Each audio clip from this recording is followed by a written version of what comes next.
Hello and welcome everybody to Serverless Tuesday.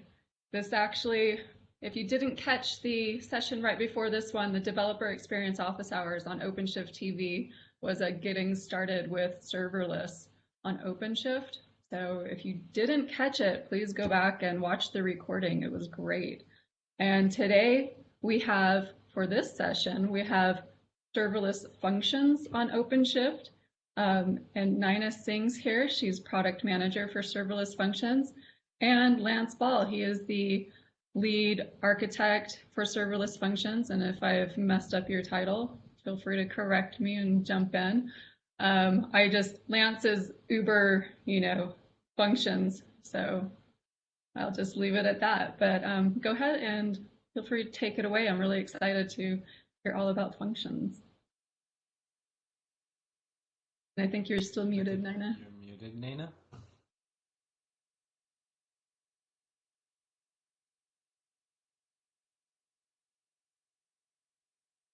Are you off mute? Yeah, okay. There you go. And can you guys see my screen? Yes, perfect. Okay. Well, hello everyone, and thank you, Karena. So let me welcome you once again to our channel and talk today, where we would like to share with you some of the work that we have been doing on the OpenShift serverless, especially serverless functions. So let's start with the introduction. So I am Naina Singh, and I'm the product manager in the serverless portfolio at Red Hat. And I have with me, as Karena mentioned, my esteemed colleague, and I would let him introduce himself as well. So Lance. Hey, I'm Lance Ball. I'm the architect for serverless functions, and I'm a principal software engineer at Red Hat. I've been here for just over 10 years.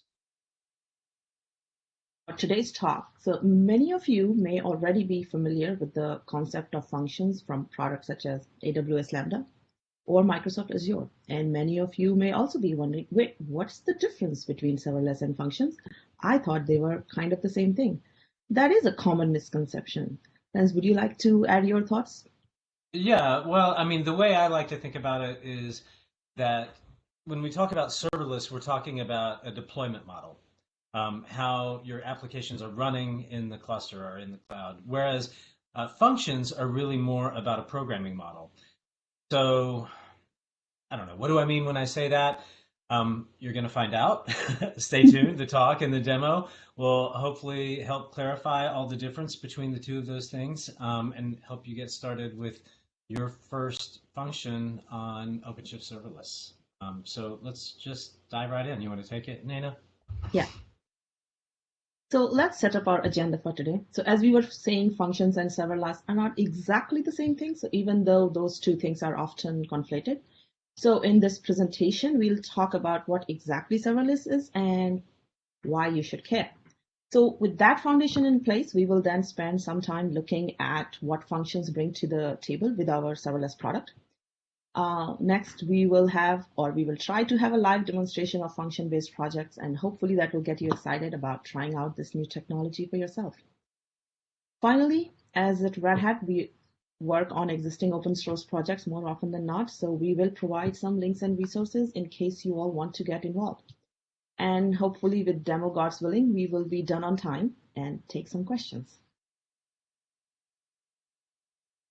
What is all this serverless stuff? So in a nutshell, as Lance mentioned, we see serverless as a deployment model. And what does it mean for you then? It takes away the hassle and routine work of provisioning, maintaining, and scaling the server infrastructure. And on top of that, it also gives you the automatic scale up and down as needed. So we will go into the details. So OpenShift is Red Hat's distribution of Kubernetes. Like I mentioned, as with most of the work that we do at Red Hat, our projects are typically based on standardized open source projects, and OpenShift is no different. In fact, serverless is no different. In serverless case, the OSS projects that we are talking about are Knative and Cloud Events. And finally, for functions, we have added some additional capabilities on top of Knative to offer functions-focused programming model.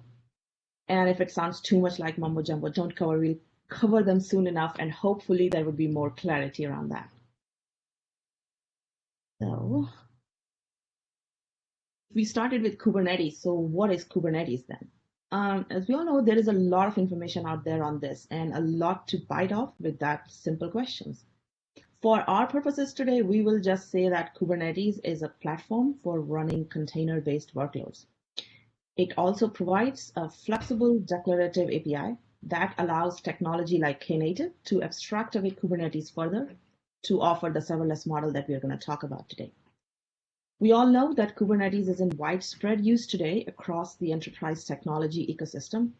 And as new things develop across Kubernetes landscape, we at Red Hat stay engaged and involved. And this brings us to OpenShift Serverless, our offering.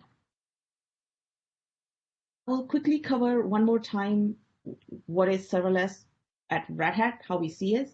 So while Kubernetes provides a very nice platform for deployment of traditional microservices and other enterprise-grade applications, there are some capabilities that Kube leaves for other techs to build on the foundation, and serverless is one such tech. So what capabilities does it overlay onto traditional Kubernetes? We are going to talk about that soon. So condensing everything that serverless has could be summarized in these 6 traits. Of course, easy to get started is the foundation, for it hides away all the complexities of Kubernetes and lets you focus on the business value that you want to offer.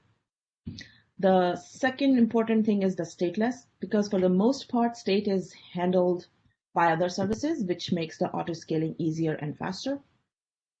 As I have mentioned a couple of times so far, the scale on demand, and that is what I consider the pinnacle of serverless, is the on-demand auto scaling, which is based on not on your pre-calculated resource, but on your demand, so it lets you utilize your resources efficiently. The distributed and elastic.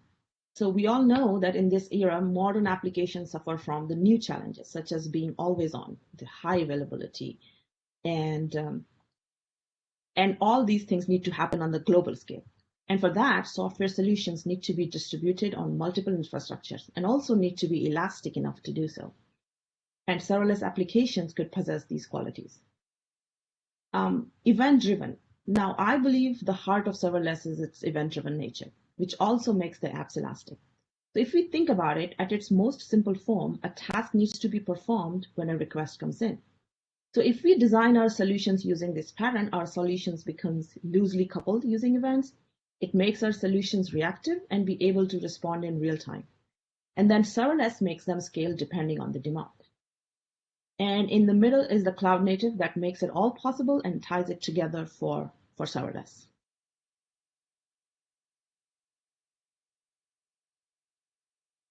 And just to show you as a teaser that how much complexity Knative could hide for the same application. So on the left, if you see, there are 3 to 4 different objects that are needed to write an app that can auto scale based on resources. And same applications on the right. It's not only just one object with less YAML, but with the added benefit of auto scaling based on demand as your resources permit. And you don't even have to deal with YAML if you don't want to, because the Knative comes with a CLI, which can be used to build your serverless applications for Kubernetes. Since we have mentioned Knative so many times so far, so let's see what is Knative. Again, Knative is what brings serverless to Kubernetes. And the modules that lets abstracts away all the complexities is one of them is serving. Serving allows your containerized applications to deploy as Knative service and auto scale or scale to 0. These services are request driven, or we can also say event driven. The second construct is eventing. This is the infrastructure that sends and receives events that triggers the applications available as Knative services. And the third construct is our CLI. This is a command line that allows you to interact and make it easy to create resources and connect served applications with events or requests. So another OSS project that we mentioned makes serverless possible is the cloud events.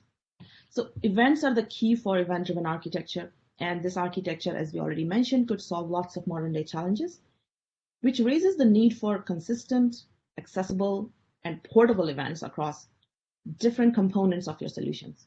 And Cloud Event is that specification that tackles this problem by defining a common way for cloud-native applications for seamless integrations. So I would look at them as like nothing but a wrapper around your message that makes the event understandable by all the components of your cloud-native solutions across different infrastructure. And this leads us directly into the serverless functions work that we are doing. And I would let Lens take over from here. So Lens, all yours. Okay. So that was great, Naina. And I like the last slide that you ended on with the cloud events and talking about the event-driven architecture. I mean, and that it really is, I think, a huge part of what Knative is all about and serverless is all about. And when you think about event-driven architecture, functions are the sort of unit of compute that really seems to make the most sense in a lot of ways. And so what we've done is we've taken Knative and we've augmented it, extended it to provide some sort of function-like services. So you, as a developer, can write just a function. You don't have to worry about, opening up network connections, that sort of thing. It's not a full-on application, just a function. So the pieces of that are, I guess, next slide. The func CLI. We do everything upstream in open source. So we have this project called Func, and it allows you to create function projects, build function projects, deploy them, delete them, that sort of thing. And it can also be used as a compiled-in plugin in the Knative KN CLI. And so that's what we do in the OpenShift serverless distribution. You use the KN CLI, and that's what I'll be showing you today. Upstream, as I said, it's called Func, and it behaves exactly the same way, except it's just not prefixed with KN. Okay, so we've got this CLI. The other piece of the pack, the thing is build packs. And if you're not familiar with build packs, you should get familiar with them. The build packs are a CNCF project designed to make the creation of OCI container images easy, simple, reusable, cacheable, scalable. So we embrace this technology for our functions project, and we've created a number of build packs for the various runtime platforms that we support.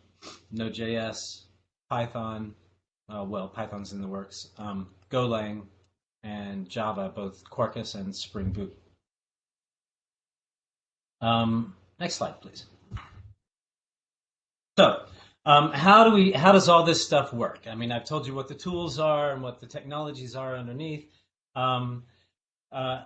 Remember, serverless is a deployment model and functions is a programming model. So we're going to see a little bit of both of that. Let's start with the creation of a function project.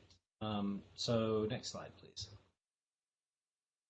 I'll show you all of this during the demo, but just some little diagrams here because I always enjoy creating diagrams.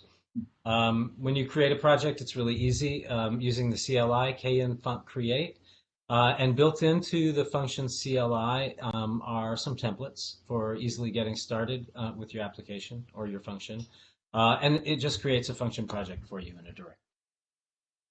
Once you've got your function project created, you're going to want to build it, and that's our next slide. The Knative CLI, the next slide, there we go. The Knative func CLI takes the function project and CNCF build packs, smashes those all together, and you end up with an OCI image. Now, you probably recall or already know that Kubernetes is all about running container images. So this is what we end up deploying to our cluster, again, using the Knative CLI with the func plugin. And what it does is it pushes your image up to a container registry, and then it creates a Knative service. And the Knative service's runtime image is this container that it's pushed up to the registry. And so Knative pulls that into the cluster, and your function is running, scaling up and down. So what does it look like when it's on the cluster? As I said, we built an augmented Knative for this project, and so once your function is deployed as an image into the cluster, it's really nothing much other than a Knative service. Few minor differences, but basically it behaves just like a Knative service would in any Knative deployment. So what that means is that your function, just like any other service, can send and receive cloud events. It can have a trigger connected to a Knative event broker or directly to an event source, or it can send events to a specific sink, whether that be a service or the broker.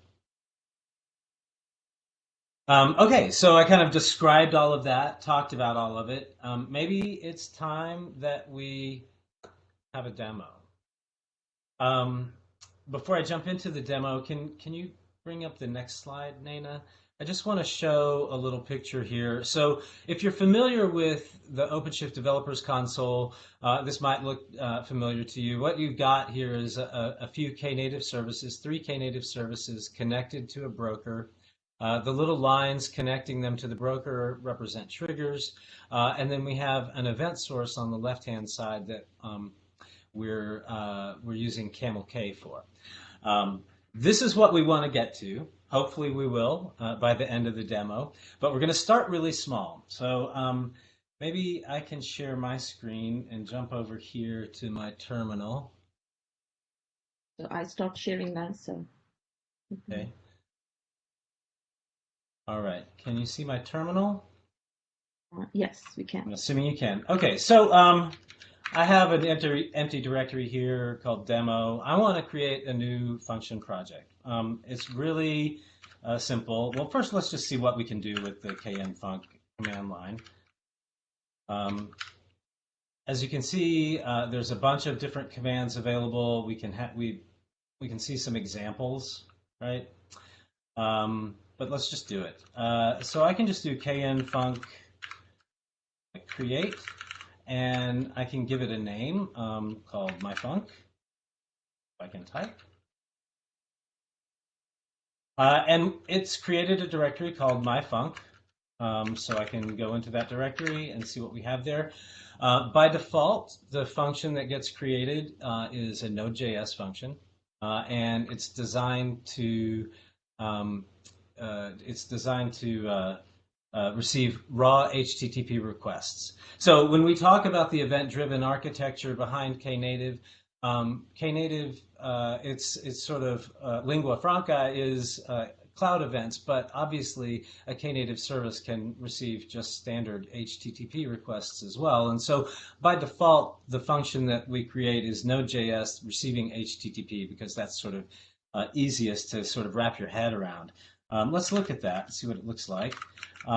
Index.js has a few different functions in it. The main one that we care about here is this invoke function. This is the function, if we go down to the bottom, module.exports equals invoke. So this is the function that's exported from our index.js file and the function that ultimately is invoked when it's deployed into the cluster. As you can see, it's not really doing much here. It's just looking to see whether or not it's an HTTP post or an HTTP GET request, and then calling one of these functions, handle post or GET. And we can actually do an npm install and run this thing locally. So npm run local. And I can then go over here to my browser, go to localhost 8080, make this thing a lot bigger,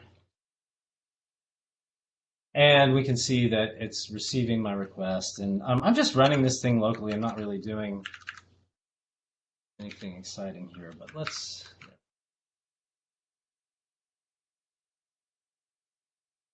So you can see it's just taking the query string and echoing it back to me. And it's logged out a bunch of stuff here. So that's it running locally. If I wanted to build this, I would just run kn-func build. And it asks me for a registry. It needs to store the image that it creates somewhere. So I'll say docker.io/lanceball. And this is the image registry that I'm already logged into. That's important. So it's building this image. And then I can run that image locally as well.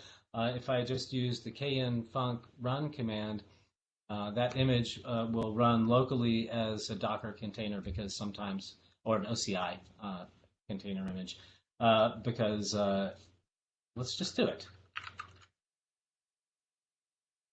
Sometimes it's important to see it running in the context that it will be within the cluster. So kn-func run will do that for you. And we can see again that it's now running here. And I can go back over to Firefox and do the same thing. But this time it's running in a container. All right, but that's kind of a trivial example. I guess I was going to show you that when you create the kn-func create help, there are a number of different flags that you can provide. So you can specify a runtime, and that runtime can be Go, Node, Quarkus, or Spring Boot at this point. Python, as I said, is in the works. You can specify a trigger, and this is where you would say, I would like to, use an HTTP event, a HTTP function, or an event-driven function. Okay, so that's my very basic, trivial example. Let's do something a little bit more interesting. So on the slide that Naina showed earlier, actually I can probably bring that up. On this slide, we've got an event source, and that event source is a Telegram bot. It's using CamelK. It's logged into Telegram, and this is my Telegram client over here on the right-hand side. And I've got three different functions that I want to use to process images on this Telegram event receiver. So the Telegram bot will receive an image from Telegram and construct a cloud event out of that and send it on to the Knative broker. The broker will, it has three different functions. The first one here is receiver. And receiver will take the message from Telegram, determine if there's an image attached to it, process it, download the image, and send it along to the second function called processor, which will send that image to the Microsoft Faces API, have the Faces API analyze whether, analyze a little bit about the faces in the image that it finds, and then this responder function will respond directly back to the Telegram event source, so you can see the event coming back through the broker here, and then eventually we'll get a response in Telegram. So let's see if we can make that happen. I've already got the CamelK or the Camlet Telegram bot thing running. Let's go ahead and start with our functions.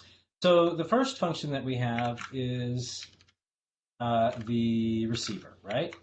The receiver is a function written in Go. So I can look at handle.go. That's where the function is defined. And we can see here, this is the handle. It handles a cloud event. So what it receives from the function invocation is a context and the cloud event. And then it speaks to the Telegram API and receives the image messages. So let's go ahead and do kn-func deploy here for our receiver function. And it's building the function image.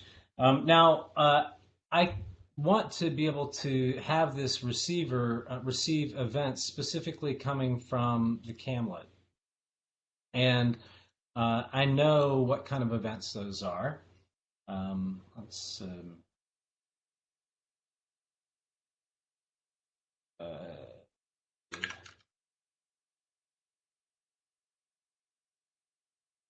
Those events are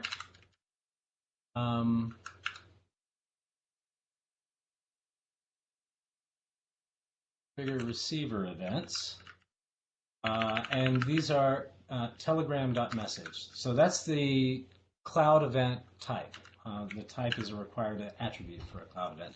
Okay, so that has deployed, and we can actually click on this link and see it deployed, but because it's receiving cloud events, it's not going to mean much, but we can see it here floating around. It's not connected to our broker. I can do that here with this little UI and drag this arrow over here to create a trigger. I want to show you actually just doing this with the kube control CTI, or kubectl, as some people say. So I want to deploy a trigger.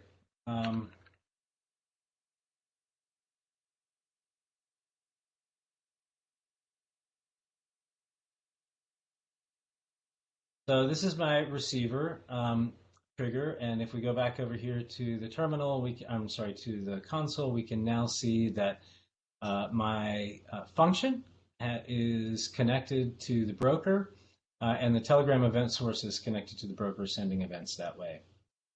All right, so let's go back over here, and we're going to deploy the other two functions, just one right after the other. Let's look at the processor. I can type. I got a new keyboard. It's kind of hard for me to type with it. Okay, so this is a Java function. And it's in function.java. This uses Quarkus and the Quarkus Funky framework. And we can see here that it is receiving a cloud event. And it uses that cloud event to call the Faces API from the Azure Cognitive Services, and tries to detect some faces and attributes about those faces. And once it's done that, it will emit a new event that says the image has been processed. Kn func deploy processor.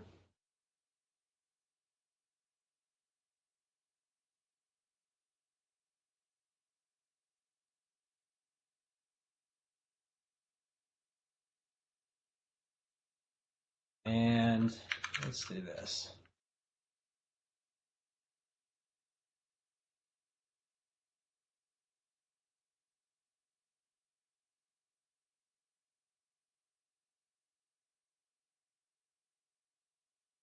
While that's running, I can actually go ahead and deploy the trigger.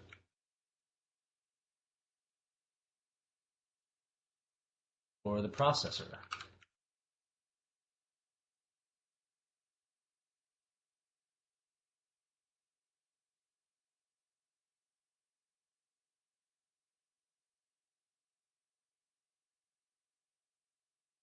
Now we can see that the second function, the processor, has been deployed. It has no revisions up and running yet. That should happen pretty soon, but the trigger is already connected to it.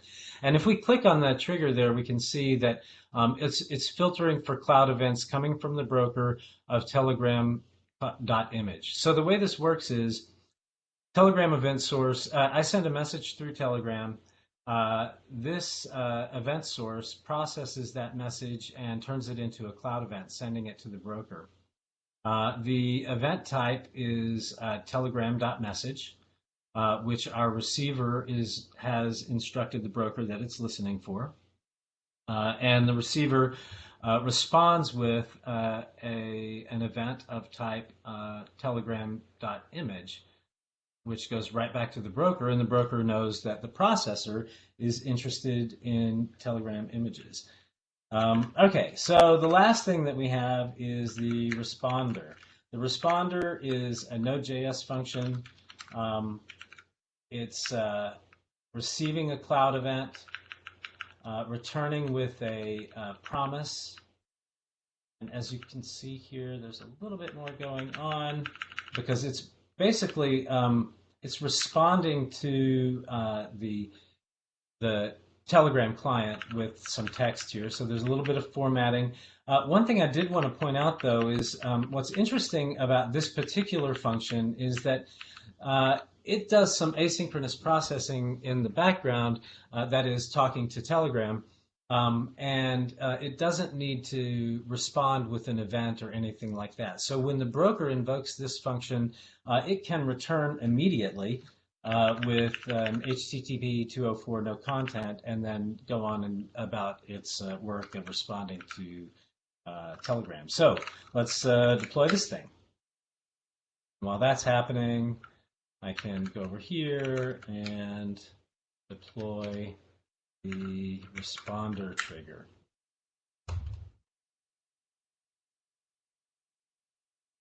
So as you can see, it does initially push the image to a registry, and then creates the Knative service, and the Knative service pulls that image directly from the registry. So you can push it to any registry that you like, perhaps an internal registry if you have an internal cluster.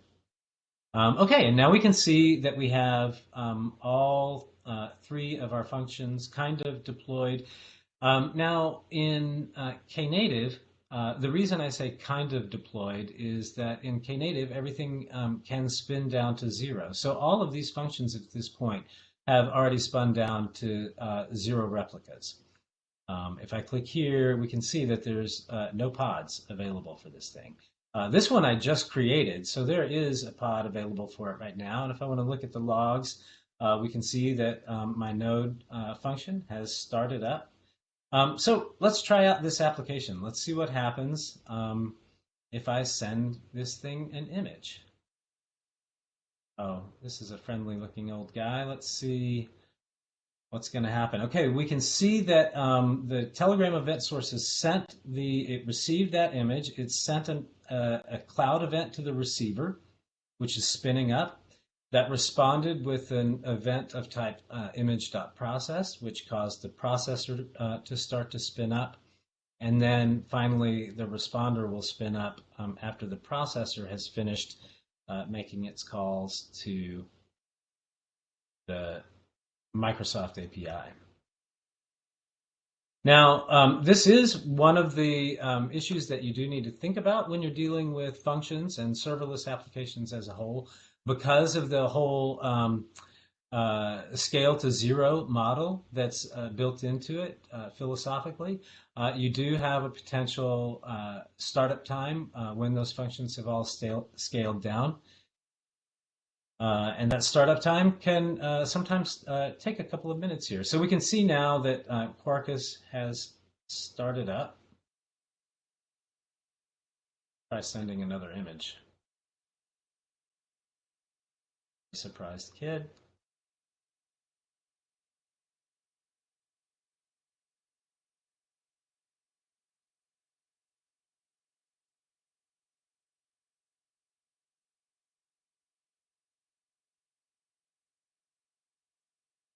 Well, the demo gods may be biting me a bit here.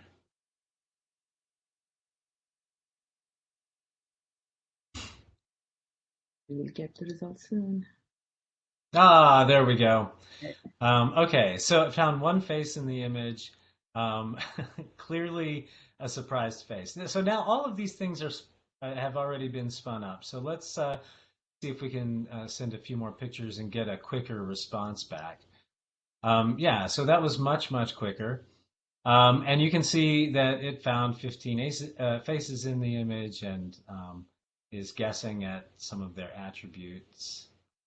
We'll do one more here. That one.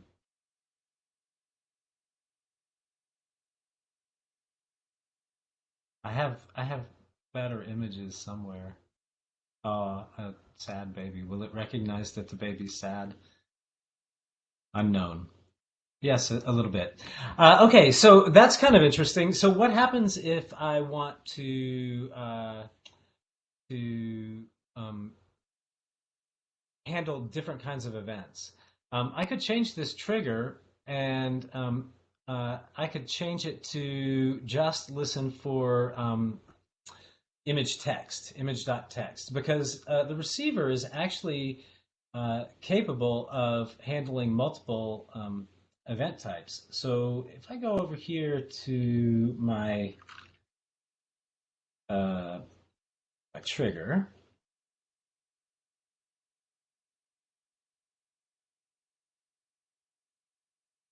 I can change this to be telegram.text.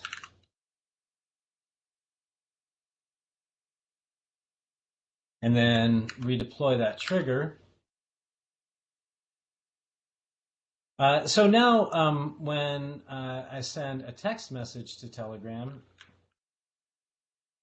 I should get a text response back. Now our receiver has already started to spin down while I was chatting, and the responder is, yeah, and so now I get a text response back. So it can handle multiple types of events, and as you can see, this is kind of a different way to be thinking about building applications. And we like to call this event-driven architecture, responding to events and getting stuff done.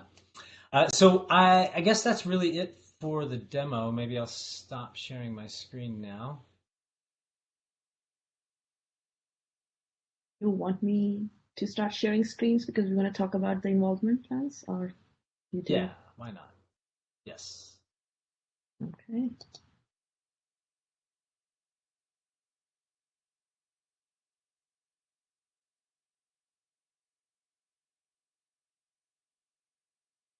Okay, so as Naina mentioned earlier, you know, pretty much everything that we do at Red Hat is built on upstream open source technologies, and that's how we've approached this project as well. There was not a community around this initially. We've started to build out this project, and hopefully, if you're interested, you are more than welcome to get involved. So yeah, Naina just showed here this is an NPM module called Faz Js Runtime. This is the framework around which the thing that invokes a Node.js function. Again, this is open source and early in development. We also have the other project on GitHub that you might be interested in is the actual CLI written in Go. And that's the Func CLI. Build packs are the next thing that we have up on our GitHub organization, Boson project. And these are build packs for each of the runtimes that we currently support. So that's another area that you could get involved if you're interested. And then finally, and this is actually a much bigger project. This is the CNCF Cloud Events project, and we're intimately involved in a lot of the language frameworks for cloud events in the upstream. I personally maintain the SDK JavaScript framework here, and we are always looking for contributors in this area. We'd love to see cloud events grow and become widely adopted. We think it's a great way to interconnect all kinds of managed services across a Kubernetes cluster. And so I guess with that, that's it. We have a little time to take some questions. Yeah, and thank you, Lance. That demo was great. Yeah, it was. I love the you know, the facial recognition, the the image analyzer, I guess I should say. That was great. What other demos have you played with? I mean, what are your favorite things to do with functions, Lance? Well, you know, this is really new technology. We just are in dev preview, so mainly, you know, months ago I've just been trying to get it to work. Now, I'm looking forward to some pretty exciting projects. I've really been into this thing called OpenADSB lately, which is basically a transponder for radar detecting planes in your local area and receiving events based on that, and I don't know, doing something interesting. I think you can also do some really cool stuff with home automation as well. I think these are all just fun things to be thinking about and working on. I'm sure in an enterprise context, they're not really thinking about turning on the lights in the server room using cloud events. But for me, as an experimenter and creator, this is a whole new world of fun. Yeah. And in the enterprise world, I would say this could be used for anything, right? You can do an e-commerce website or any, let's say, in the healthcare industry or in the financial industry. So it could be used in a lot of things. Nice. And I see, Daniel, you're on. Do you want to? I'd love to hear like what, if you're available, Daniel O, to hop on video. I was wondering if we could get your insight on what demos you're excited about putting together. Yeah, sure. So we have, sorry, excuse me. So we have a lot of the serverless demo around absolutely Quarkus and how to bring your Java application to serverless world using KN Funk, just like the Lance showed that. And then we got some more use case based serverless demo, for example, how to build your front-end application based on Quarkus and a back-end application like a distributed data grid based on InfiniSpan, and then you can showcase how to scale out the front end and back end from auto scaling capability, but also serverless application capability. So this use case may be showcased for more enterprise reality. And then the goal of the serverless, you can adopt to serverless behavior, any application, any business domain, because any application should be running all the time because it's a cost saving, and then also the end user on-demand behavior as well. So you can adopt the serverless architecture and the capability and behavior into any application on your production environment. And we have a lot of serverless demo, and then we are more than happy to help you out to reach out, the serverless world. Nice, thanks. If you don't follow Daniel's YouTube channel, you really should. I don't know. Could you drop it in the chat for everybody? He has so many great demos. Let me start with some of the questions that we do have in chat. How about Python for serverless functions? Is it only Go, Quarkus, and Go? I don't know who wants to answer this one. Yeah, Python is in the works.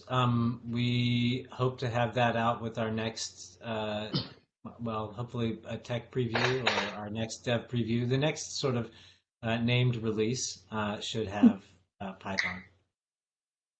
Nice. And I see that you also have Node and you have Spring Boot, right? Mm-hmm. Support, is that right? Yes. Yeah. Node, Spring Boot, Quarkus, and Go. Nice. Okay. And then let's see, another question about build packs. Let's see, is build packs what's used by HashiCorp Waypoint? And I know, Naina, you answered this in chat, so right. It's a CNCF incubation project at the moment. It was started with Pivotal and Heroku, so yeah. But it's now community, and I believe all the other GKE, etc., are also using build packs. So it's a really well-known technology to create OCI container images, and that's one of the reasons we chose to go with build packs for our functions offering. Nice. And I know, we're planning on supporting build packs 2.0. Is that in the roadmap for serverless functions as well? Yes, we would be using the. You're talking about the shipwright project that we're doing. Yes. Right. Okay. Awesome. Okay. Let's see. And Manny asked about the GitHub repositories. They are publicly accessible. And yes. And we those are in chat, and Chris, I'm wondering if you could put them in the Twitch chat too. All right, let's see. How do you deal with that initial startup from 0 time? The elephant in the room. That is a good question. Somebody, I think Naina, you mentioned you could have a single pod running. You could set your scale to 1, minimum scale to 1. I mean, I think that does defeat the serverless sort of proposition in some ways. You ideally would like 0 compute resources being used when there's no activity on that function. And so that's something that we're giving a lot of thought and consideration to. We don't have, the perfect answer at this point. All of those answers, for the most part, involve having a pod running and doing something. And so you do kind of still run into that concern about, well, you've got something that's always running. Right. But if there is something mission critical, and it doesn't apply to just functions, like any container that you're running as serverless or Knative service, if it's a mission critical and you really, really need it, then there is a configuration option. But yes, there is no permanent option that we have found so far that lets us go to scale to 0 and then still does not take that much initial time. But we are definitely looking into different kind of stuff, but we don't have anything concrete yet. I mean, when you look at things like OpenWhisk, even though your function may not necessarily have an instance up and running the whole time, there is a thing that is up and running the whole time, listening for requests to your function, and then it can easily get your function going. We could do something like that here. The question is, that thing is just sort of doing the same thing that Knative serving is doing, listening for incoming requests to the service and starting it up.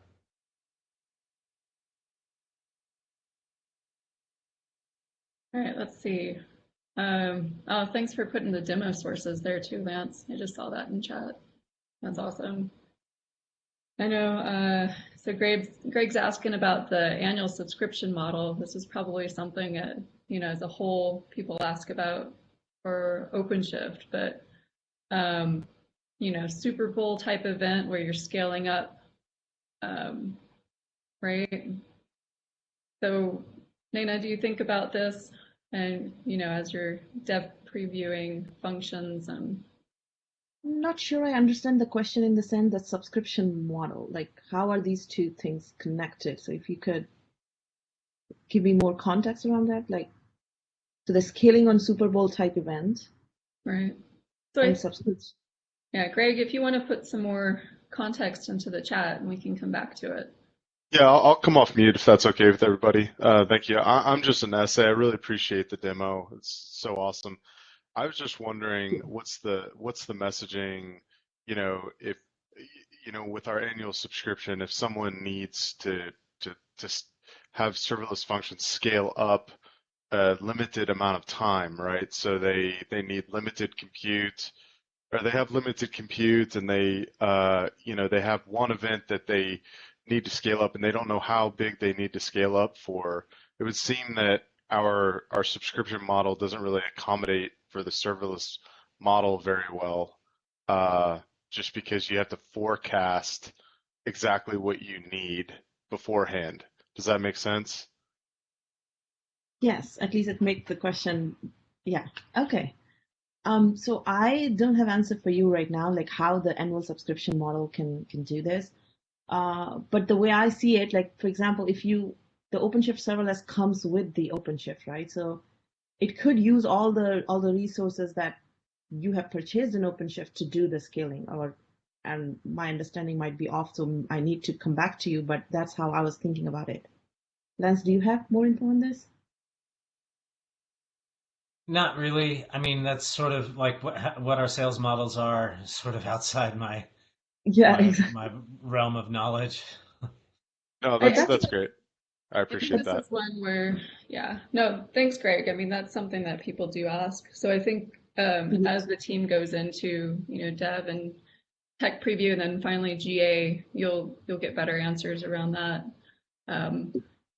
Yeah, thanks like Karena said, I really appreciate the question because I never made the connection like this. So something I need to talk with our sales model and everything, like how can we address this problem? Awesome. Thanks, folks. So I wanted to make sure we do have some great talks at DevConf around serverless. So if anybody's going to DevConf, so Daniel, I don't know if Langdon, I don't see Langdon on the Blue Jeans, but he might be in Twitch. Daniel, do you want to talk about DevConf and what's going on? Yeah, yeah, absolutely, sure. Yeah, thanks for that. Yeah, DevConf will be online, absolutely, and then the middle of February, the February 17, 18, and 19. And there are tons of great topic, and also there are around the serverless topic. The Lance and I, we have a separate topic around the serverless. Like for example, the Lance will be speaking as serverless function CLI to cluster in 3 minutes. I love that topic. So which means you can deploy and create the serverless function project in 3 minutes from local to the remote Kubernetes cluster like OpenShift. And then I'm going to talk a little bit about the Quarkus, like a Quarkus funky, how to make you dance in a serverless floor, because the developer always thinking about make my function or my microservice application make it more flexible and followable in a multiple platform. I don't want to change it every single time whenever I deploy my application to multiple platform along with the hybrid cloud strategy or multi-cloud strategy. So it should be very helpful if you participate in watching that online video conferences, and then there are tons of the serverless plus, Kafka plus, and then messaging, and then OpenShift as well. Yeah, I'm just putting the chat, the schedule link, and then feel free to attend it. Thank you. Oh, that's awesome. Lance, do you want to talk about your session a little bit more? I know he just introduced it. I think it sounds awesome. Yeah, I mean, it'll be a lot of this content that you saw today. I will focus a little more on the initial just getting started and getting to, a deployed function in 3 minutes. So you'll see that, like, create a node function and actually deploy it and make some changes to it and test it locally.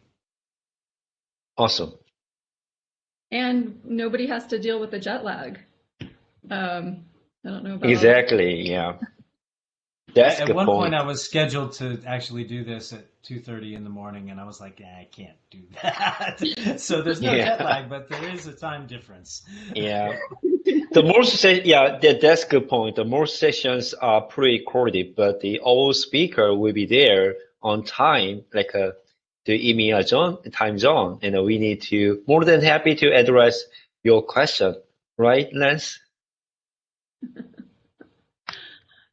They'll be there. That's awesome. Nice.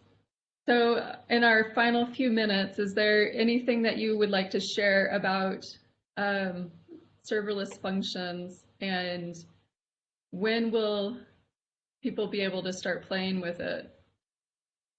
I would just add people can start playing with it right now, because we would love to have feedback, since this is such a new technology that we are offering, and we would love to understand how people are using it, what kind of use cases they think about it, and what could we do better. Because we are in dev preview, so we are really hungry for feedback right now. So please go ahead, start playing with it, and hopefully we will have something for GA soon that you can take functions into productions and make part of your solutions.